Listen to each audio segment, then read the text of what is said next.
Hi, I'm Marissa with Rebecca Steeves Realty.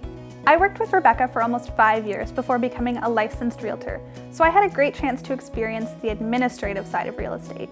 Today, we're going to talk about what you can do to help your transaction run smoothly with regards to these behind-the-scenes details, including information that we collect that is completely unrelated to the house itself. First and foremost, realtors have many duties from regulatory bodies and laws. Under Canada's Proceeds of Crime and Terrorist Financing Act, there's information that we are legally required to collect for every transaction. If you are a buyer, we collect your deposit information, such as the account number.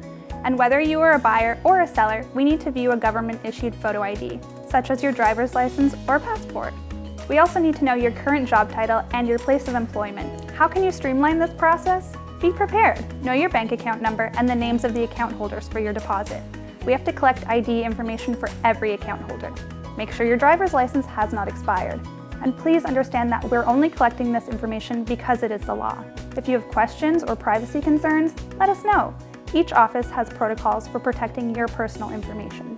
Next, consider how you are communicating with your realtor. Texting and calling are convenient, but any important details should be in an email so they can be easily located later. This is especially important for discussions on offers and counteroffers. It also makes it easier when your realtor has a team of administrative workers who can't access their text messages. Finally, be prepared for once you've started the offer process. Make sure you thoroughly read all contracts and ask questions where needed. Aim to satisfy all conditions of sale as quickly as possible, such as financing if you are a buyer or repairs if you're a seller. Send all receipts and pertinent documents to your realtor's email. Once the offer is firm, you will need a lawyer to process the transfer of title.